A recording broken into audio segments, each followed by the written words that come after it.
Good day, dear viewers. Today, we will cover the most significant events of recent days. Subscribe to the channel to stay updated on the latest important news. In Japan, Typhoon Shanshan has reached the coast.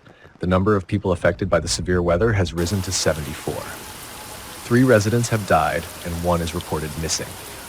The hurricane-force winds, with gusts up to 40 meters per second, swept away everything in their path. Houses were destroyed, iron structures and trees were uprooted. Nearly 800,000 people have left their homes in the southwest of the country.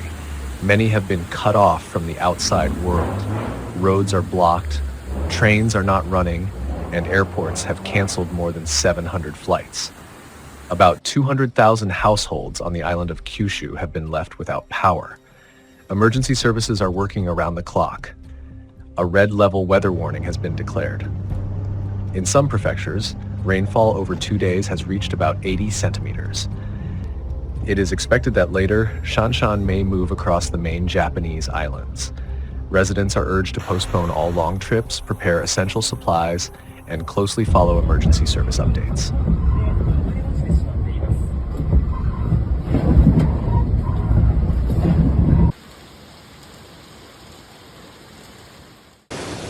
In Medina, Saudi Arabia, a major flood occurred due to heavy rains. The rain that hit the city caused serious problems. The streets of Medina turned into turbulent streams, flooding many areas and damaging infrastructure. The rain was so intense that water levels quickly rose, blocking roads and inundating homes. People report that the water carried away vehicles and flooded many streets, making it very difficult to move around the city. In some areas, both residential and commercial buildings were submerged. Authorities have urged residents to be cautious and avoid traveling to flooded areas. As a result of the flooding, roads and bridges have suffered significant damage, and efforts are underway to repair them. Damage assessment and aid for those affected are also ongoing. Residents are advised to monitor updates from local services and exercise caution due to the continued worsening weather.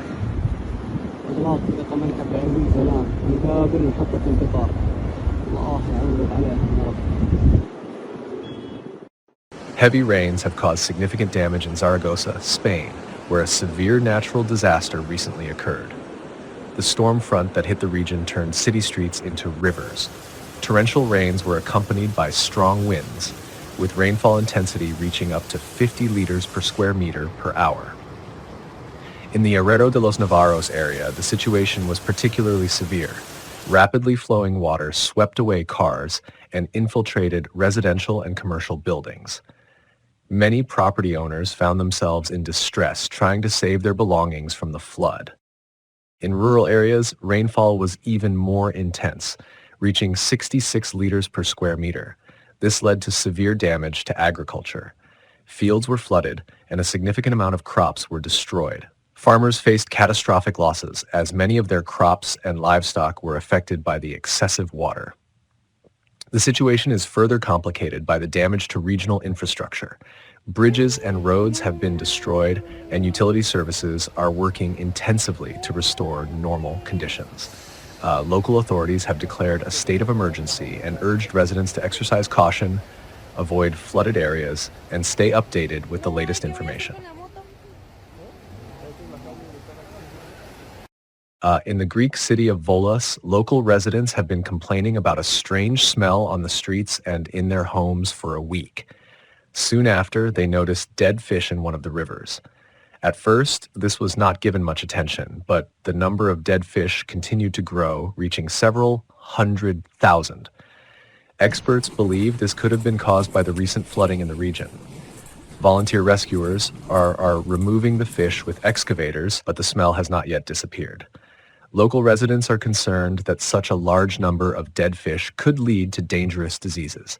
Specialists are currently taking air and water samples to rule out any potential risks. Residents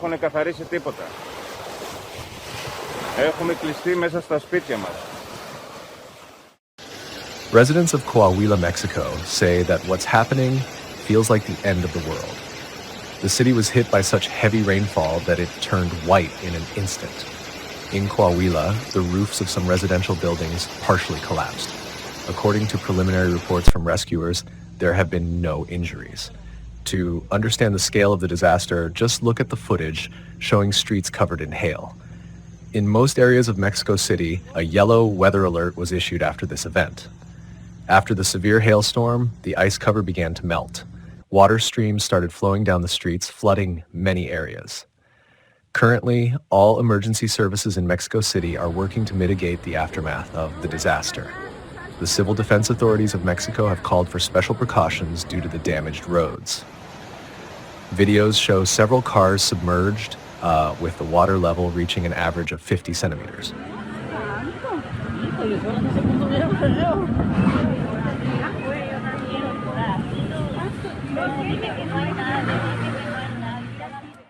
In southern Ecuador, wildfires are raging, having already destroyed more than 4,000 hectares of forest.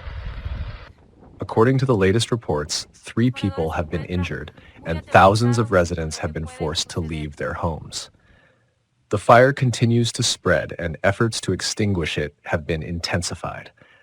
Dozens of pieces of equipment and over 100 people, including professional firefighters, soldiers, and volunteers, are involved in combating the blaze. The hot weather and strong winds are contributing to the rapid spread of the flames, complicating the firefighters' efforts.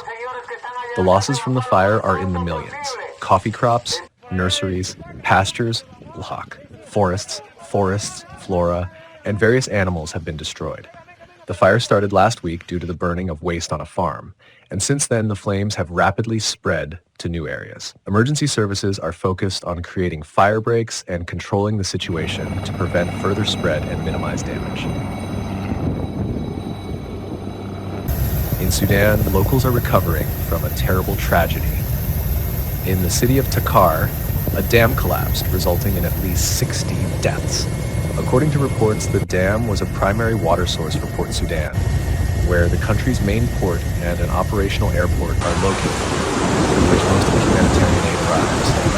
Officials stated that the dam began to fail due to heavy rains that arrived much earlier than usual. The structure could not withstand the pressure and collapsed, flooding homes and roads and sweeping away vehicles. More than 50,000 people have been left homeless. Volunteers, military personnel, and rescuers are working tirelessly to pump out the water and locate the missing. It is estimated that around 200 people may be unaccounted for. In Indonesia, in the city of Samarinda, prolonged heavy rains have led to flooding. In some areas, the water level has risen up to 50 centimeters, making transportation on the main highways impossible. People are forced to move around literally by swimming, but rescuers advise against this as there may be dangerous metal structures underwater. The number of those affected is still unknown. The authorities have urged residents to help each other and not remain indifferent to the suffering of others. Temporary shelters are being provided to all those who have lost their homes. The number of victims from rains and floods in India continues to rise. In the western state of Gujarat, 28 people have died since the beginning of the week. The region has received 100% of its annual average rainfall. Most casualties occurred due to the collapse of homes unable to withstand the water flow, as well as falling trees and other incidents caused by the flooding. In some areas, the daily rainfall has exceeded 445 millimeters. The city of Vadodara has been hit hardest by the disaster. You can see it on your screens now. Residents are forced to wade through water up to their waists. The situation is dire. People are still hoping for help. The city's drainage system is non-functional, and food and drinking water supplies are running low. More than 30,000 residents have been displaced from their homes. The Indian Meteorological Department has issued the highest alert level. There is a risk of further flooding from 24 rivers and the breach of dams at over 120 reservoirs. Authorities have deployed 6 battalions of soldiers to assist the rescuers.